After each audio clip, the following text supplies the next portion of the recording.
Au boss du jeu de base, aucun ne m'a réellement marqué. Le design de ce Dark Souls 2 est assez discuté. Point le plus relevé par les détracteurs de Dark Souls 2 concerne l'incohérence flagrante de son level design. Le level design est un peu différent, avec beaucoup moins de raccourcis et un petit peu moins d'ascenseurs. Comparé à ces deux autres jeux, paraît beaucoup plus lent. Why is it always like hard?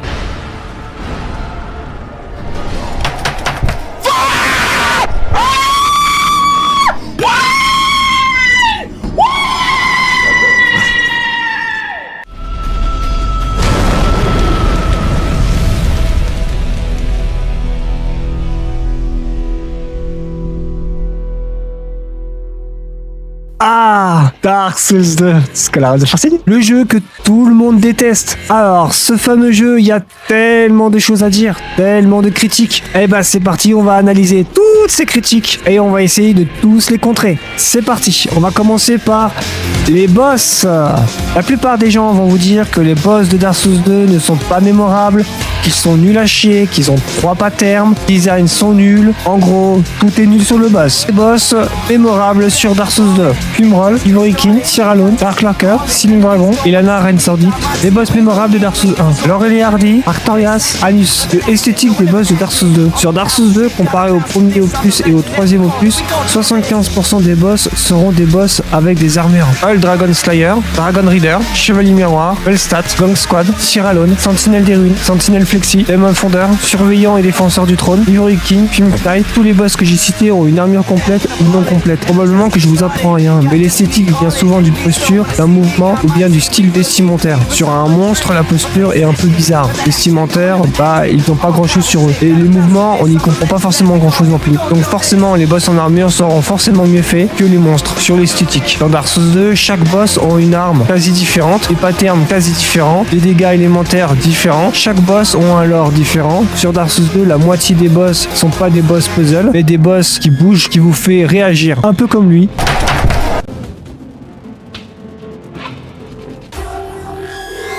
Certes, dans Dark Souls 2, il y a beaucoup de boss, dont 41 boss avec DLC. Donc il y aura forcément des boss qui vont pas être super intéressants comparés à d'autres, comme tous les Souls en fait. Osez me dire que ce boss ressemble à quelque chose et qu'il est intéressant. Si vous dites oui, c'est que vous êtes des menteurs. Quand je vois ce boss, je pense tout de suite à un gros tas de merde dans une décharge. Sur Dark Souls 2, on a une larve.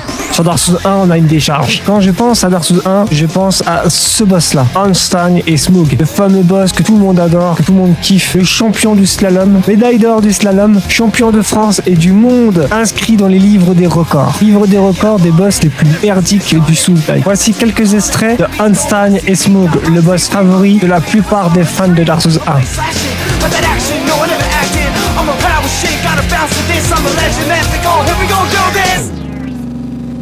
Comme vous pouvez le voir, Einstein est bloqué derrière Smough. Parce qu'il est trop gros, parce que, je sais pas, il est buggé, le jeu est mal fait, quoi. Le boss est vraiment mal fait, voilà. La preuve est là, hein, encore une fois, hein. Je peux rien y faire. Ce boss a des gros problèmes de collision, des bugs, des textures dégueulasses. On sait même pas pourquoi Einstein est là. Au pire, laissez juste Smough, en fait. Et on en parle de la musique qui casse les oreilles.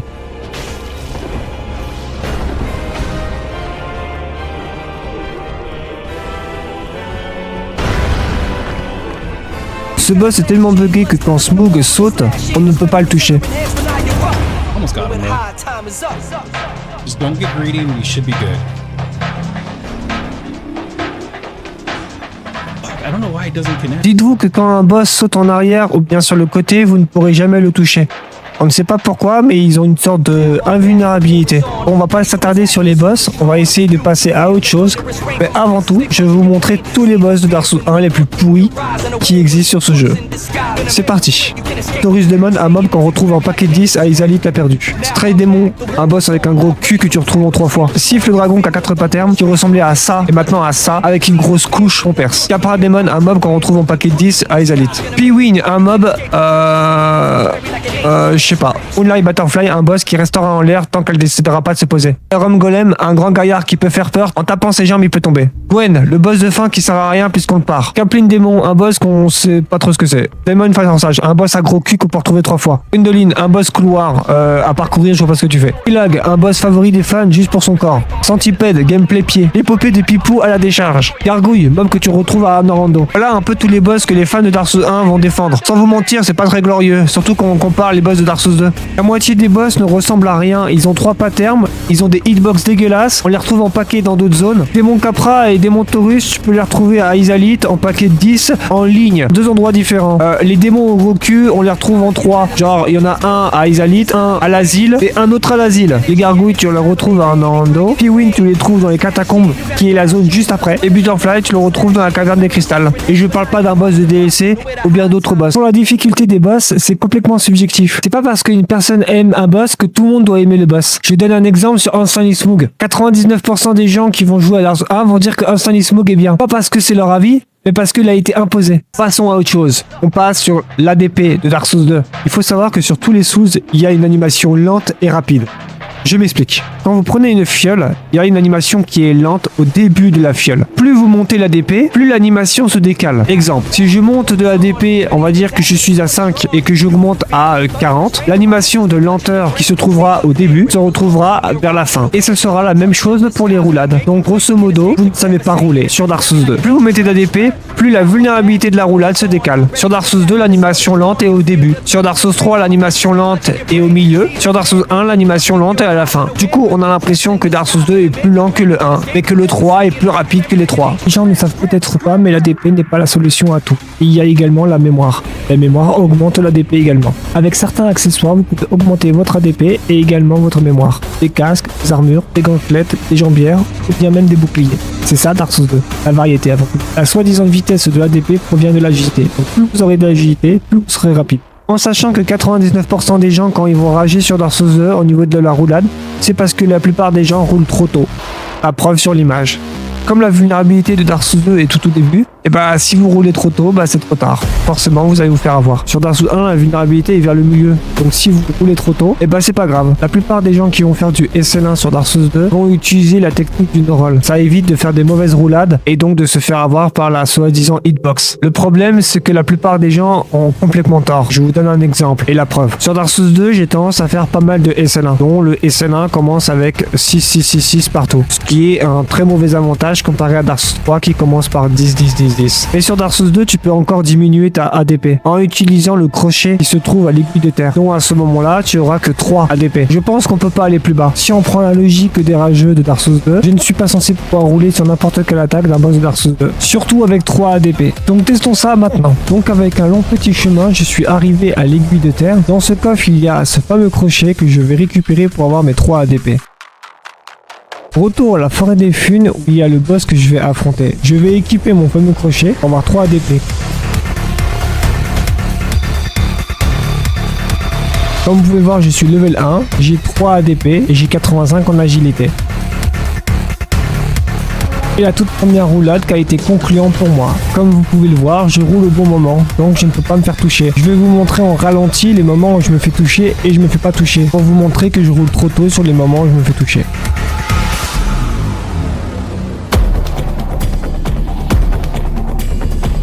En sachant que chaque pattern sera différent au niveau du timing. Exemple, un coup de bouclier ne sera pas le même timing qu'un coup d'épée.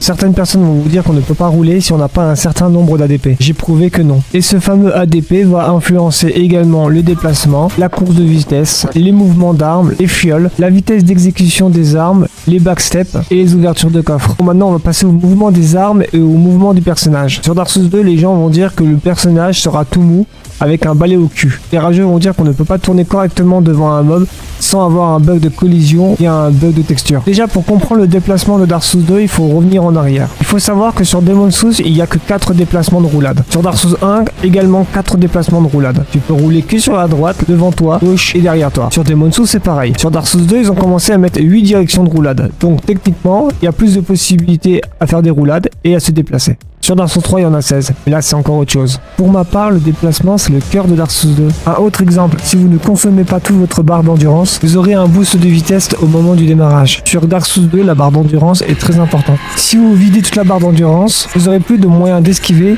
ni de frapper, au moins pendant 4 secondes. Si vous êtes en manque d'endurance, les dégâts seront diminués. Donc je précise que l'endurance est très importante sur Dark Souls 2. Il y a une petite astuce, si vous ouvrez une porte, vous pouvez rouler pour ouvrir la porte beaucoup plus vite. Encore une fois, si vous êtes en manque d'endurance, votre personnage personnage sera ralenti par les mouvements, inclus armes, massues, dagues, etc. Tout ce qui rapproche d'une arme sera ralenti, sans exception. Chaque mouvement exécuté avec une endurance réduite sera une pénalité. Ce n'est pas un défaut, mais du réaliste.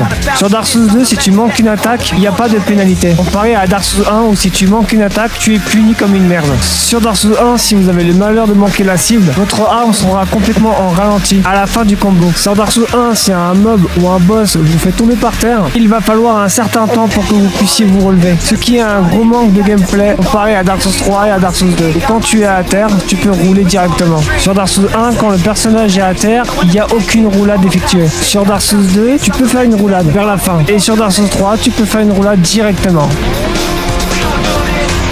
Alors là, je parle aux fans de Dark Souls 1 qui critiquent Dark Souls 2 parce qu'ils sont fans de Dark Souls 1 et que la nostalgie prend compte. Si le personnage aurait été aussi lent avec 0 ADP, pensez-vous que le personnage aurait été capable de pouvoir résister à ça ?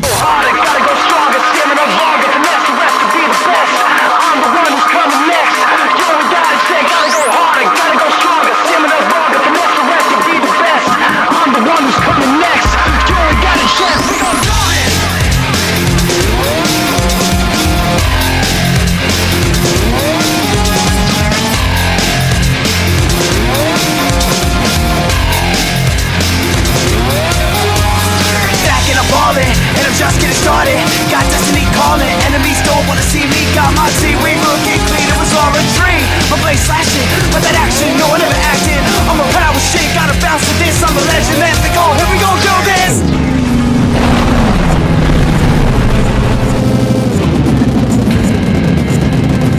Je me suis permis de faire la petite pub. Si la vidéo vous plaît, n'hésitez pas à vous abonner. Les joueurs de Dark Souls 1, quand ils vont sur Dark Souls 2 et qu'ils voient la torche, ils peuvent gueuler parce que quand tu vas dans l'eau, elle s'éteint. Ça s'appelle simplement de la logique. La torche au contact de l'eau sur Dark Souls 1, elle brûlera encore, ce qui n'a aucune logique. Et sur Dark Souls 3 et Elden Ring, ça sera la même chose. Passons aux développeurs. Alors déjà, il faut savoir que dans un développement, il y a plusieurs personnes. Il n'y a pas que le directeur. Chacun a un job utile. Si Miyazaki aurait été tout seul, il n'aurait rien fait du tout. Il n'y aurait pas eu de Dark Souls 1, ni Dark Souls 2, ni Dark Souls 3, ni d'Elden Ring. Que dalle, il y aura rien. Donc les gens qui disent que Dark Souls 2 c'est de la merde juste parce que le directeur il n'a pas participé, c'est une grosse excuse de merde. Et un manque de respect envers l'équipe de From Software. J'appelle ces gens-là des susboules. Ça me fait penser à un jeu. Attends, c'est quoi? Ah oui, Dead Randonnée. Dead Randonnée est un jeu où on fait de la randonnée. On est livreur de colis en fait. Les gens qui adorent Dead Randonnée, c'est juste des susboules de Hideo Kojima, comme Miyazaki en fait. Faut savoir que derrière ces deux développeurs, il y a eu plein de jeux. Il n'y a pas eu que Dark Souls et Dead Randonnée. Sur le développement de la musique de Dark Souls 2, j'en suis désolé les gars, mais c'est les meilleurs. Pour info, Dark Souls 1 a un seul compositeur, c'est Motoi Sakuraba. Tandis que Dark Souls 2 et Dark Souls 3, Motoi Sakuraba et Yuka Kitamura. Dark Souls 2 a les deux réunis sur un seul jeu. Donc les gens qui disent que les musiques de Dark Souls 2 c'est de la grosse merde comparé aux musiques de Dark Souls 1, va vous critiquer le développeur Motoi Sakuraba. Ça doit se dire Motoi Sakuraba.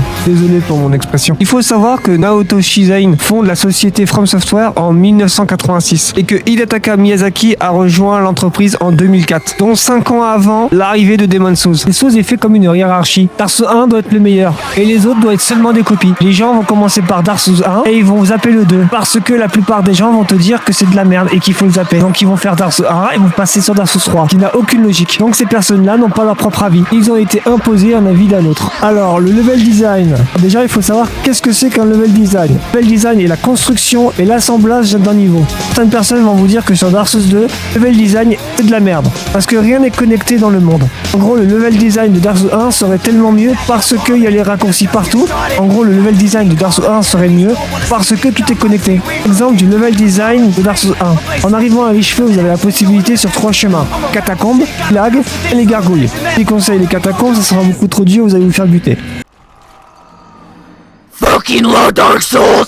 La meilleure solution, ce serait d'aller aux gargouilles. C'est ce que la plupart des joueurs vont faire. Et vous avez la possibilité également d'aller à Kilag. En arrivant à Kilag, vous aurez une zone empoisonnée. En tuant le boss araignée, vous avez la possibilité d'activer la cloche. Et sur le contrebas, il y aura un ascenseur. Cet ascenseur s'active au moment où vous êtes à Izalit. Un ascenseur qui vous amène directement à Kilag. Cet ascenseur n'a aucun sens. Après avoir tué Démon Centipède, vous avez une énorme zone remplie de lave. À votre avis, sur quoi on se tient? Sur des grosses branches en bois. Dans le marais empoisonné de Kilag, vous avez un énorme arbre. Vous avez la possibilité de rentrer dans cet arbre pour aller descendre tout en bas. En arrivant en bas, vous découvrez une zone. Cette zone n'a aucun sens. Vous êtes dans l'eau, mais il y a de l'eau et de la plage. En sachant qu'on voit des arbres géants tout au long. Et pour couronner le tout, le serment draconique se trouve là-bas. Les gens pensant que Dark Souls 1 est interconnecté. Certes, il y a quelques zones qui sont interconnectées, mais le plus important n'est pas interconnecté. Les 4 seigneurs du jeu ne te ramènent pas via un raccourci à l'île-feu. C'est comme dans Dark Souls 2. Les 4 grandes armes ne sont pas interconnectées. Vous ne pouvez pas revenir via un raccourci. Un petit sujet hors contexte. Il y a un soi-disant problème avec les flèches de Dark Souls 2 en rapport avec le tracking.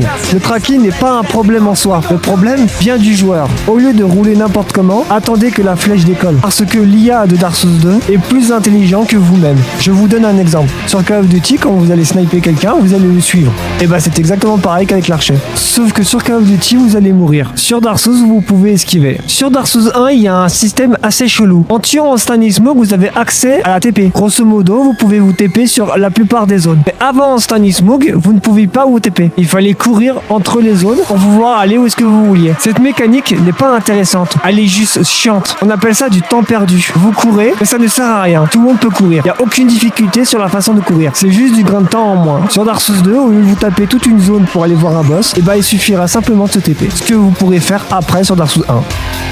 Le concept de level design pour la plupart des gens, c'est de voir une zone dans une zone. Je m'explique. Essayez d'imaginer que vous êtes à Anor-Londo et qu'à Anor-Londo, vous pouvez voir la caverne de cristal, la forteresse de Sen, les catacombes. Que vous ne verrez pas, vous verrez uniquement la caverne de cristal et probablement la forteresse de Sen. Et encore, je ne suis même pas sûr. Tandis que dans Dark Souls 2, vous pouvez voir les chevaliers de Hyde, la forêt des Funes, le château de Drangleic, le bosquet des chasseurs et tout ça uniquement à Majula. Mais dans cette vidéo, la personne va comparer Dark Souls 2 et Dark Souls 1. Sur Dark Souls 1, c'est Anor-Londo. Il va montrer la caverne de cristal et la forteresse de Sen. Et sur Dark Souls 2, ce qui n'a aucun sens, il va aller à l'aiguille de terre, là où il y a rien du tout en fait. La seule chose qu'il va montrer, c'est qu'on ne peut pas voir la forteresse de fer derrière le moulin, ce qui n'a aucun sens avec ce qu'il montre dans Dark Souls 1. La comparaison n'est pas comparable. Sur Dark Souls 2, on va comparer beaucoup avec la logique. Exemple, quand vous passez un pont, il pleut et après il fait nuit. Ce genre de truc quoi. Ou bien le fait de brûler un moulin qui est soi-disant en pierre. Et bah saviez-vous que sur Dark Souls 1, va avoir tué un boss qui s'appelle la décharge dans 3 coups de poing, one-shotera, cinématique se lancera,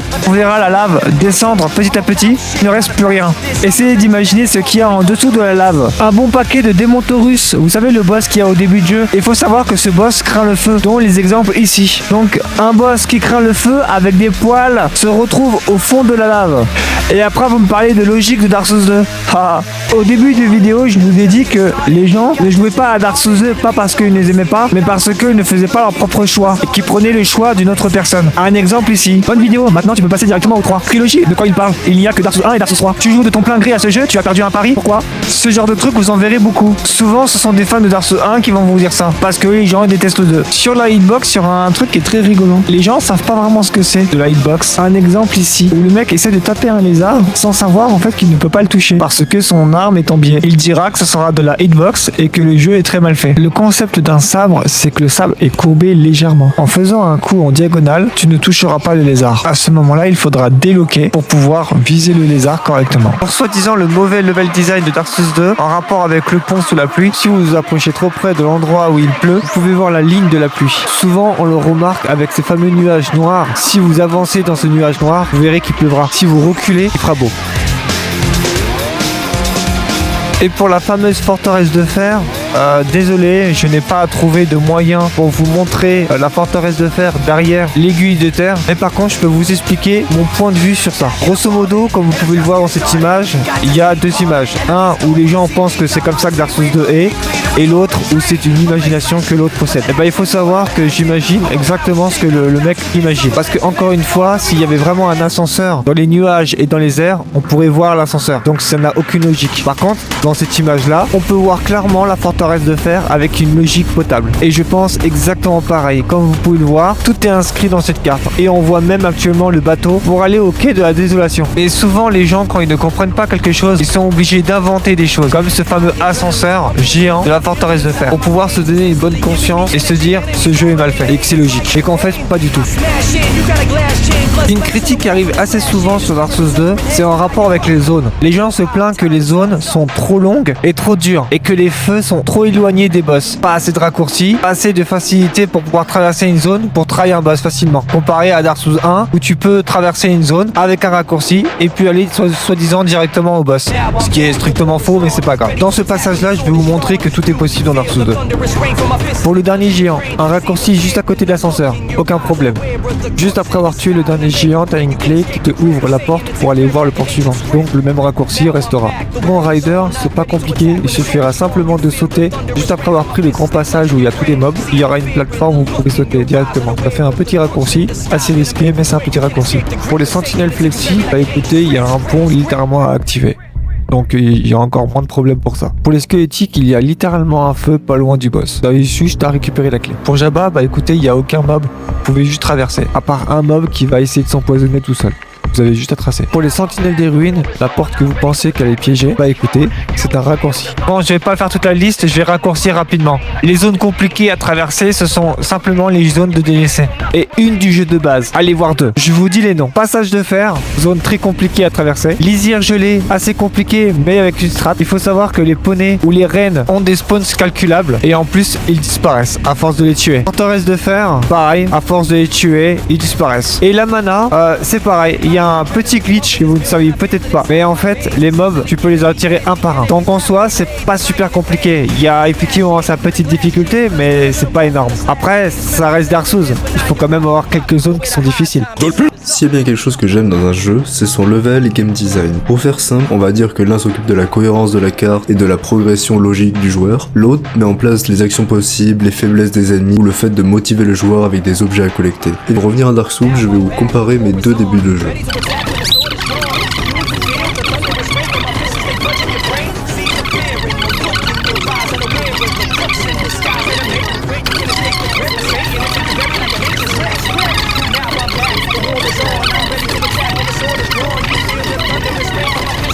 Bon, je pense que vous avez parfaitement compris en quoi le level et le game design de Dark Souls 1 est mieux que le 2. Alors oui, je suis surpris de ce que je viens de voir. Alors il y a des choses à dire, je vais vous expliquer. En gros, pour lui, Dark Souls 2 serait pourri parce que le level design et le game design de Dark Souls 1 seraient meilleurs. Donc déjà, je vais vous montrer en profondeur ce qu'il vient de nous montrer pour sa première partie de Dark Souls 2 et Dark Souls 1, avec des détails. Donc déjà, il commence à créer son personnage, puis ensuite il va à les cheveux. Ensuite, il descend, il va à la New Lando. Évidemment, là où il y a des fantômes que tu ne peux pas toucher. Ensuite, il se dirige directement aux catacombes. Pareil, impossible de les buter. Pour ensuite, il revient, il va sur Dark Souls 3. Logique. Ensuite, il va dans la bonne direction. Enfin, les gargouilles. Logique. Ensuite, il revient à New Lando. Je comprends pas. Ensuite, il passe à Dark Souls 2. Il va faire Majula, comme tout le monde. Il récupère un objet. Ah, game design. Ah, game design, la statue. Il va dans la bonne direction dès le début. Il va voir la forêt des Funes, qui est une très bonne zone du début de jeu. Mais comme vous pouvez le voir, au moment où il traverse le nuage, il y a tous les ennemis qui sont derrière. C'est la preuve qu'il ne les a pas tués. Puis ensuite, il retourne à Majula parce qu'il est mort. Et ensuite, il va directement au Chevalier de Haine. Le Chevalier de Haine qui est une zone plutôt facile au début du jeu. On peut très bien le faire. C'est juste des gros mobs, mais ils sont pas compliqués à faire. Ils sont très lents. Et en plus, t'as juste à tourner autour d'eux. Et puis, on n'a pas rempli énormément. En sachant que le tout premier boss, tu peux le voir dans son arène dès le début. Un peu que ce qu'il va nous montrer juste après. Définition d'un level design. Le level design, c'est l'art de guider le joueur sans lui parler, uniquement grâce à l'environnement. Donc la très bonne solution pour guider le joueur, c'est d'aller à la New Lando et aux catacombes. Bien sûr, un level design décide où le joueur commence et où il doit aller. Dans la New Lando, avec des fantômes intouchables. Dans les catacombes, avec des squelettes imbattables. Ben oui, d'accord. Ce qu'il doit voir en premier, ce qui attire son regard, où se trouvent les ennemis, les pièges, les récompenses. Comment le joueur apprend les mécaniques sans tutoriel. Donc son regard lui a attiré à la New Lando et aux catacombes. Donc déjà le piège, il les a pas vus. Et sa récompense, c'était de se faire buter et de revenir à l'écheveux pour après passer sur Dark Souls 3. En sachant que dans la vidéo, il va nous montrer un boss qui s'appelle le démon de refuge que tu peux voir dès le début avec des jumelles. Malheureusement, lui, tu ne peux pas le tuer. Par contre, sur Dark Souls 2, tu peux voir le Dragon Rider dans son arène. Avec un arc, tu peux tuer le boss sans avoir bougé du feu. Ça s'appelle du game design et du level design. Un très bon level design. Merci la team. Bon, on va arrêter le carnage. Ça fait une semaine que je suis sur cette vidéo. En gros, c'est pour dire que Dark Souls 1 et Dark Souls 2 et Dark Souls 3 sont des très bons jeux. Il n'y en a pas un qui est meilleur que l'autre. On va arrêter la petite guéguerre ici. Chacun a des avis différents sur un jeu. Sur le level design, par exemple, moi, ce que je déteste le plus, les environnements environnement réel et des raccourcis partout. J'ai pas l'impression d'avoir exploré quoi que ce soit en revenant au même endroit. Par contre, si je vois des endroits toujours différents avec des décors complètement différents et trop chelous, ça me fait kiffer. Encore une fois, chacun son point de vue. Il y a des gens qui vont adorer les raccourcis, d'autres non. Donc, encore une fois, le level design dépend de chacun. Et il faut savoir que mon jeu préféré n'est pas Dark Souls 2. Mon jeu préféré est The Relic Pierce Gardien. Si vous avez aimé la vidéo, n'hésitez pas à lâcher un petit pouce bleu, à ajouter des commentaires et partager la vidéo. Sur ce, à une prochaine vidéo.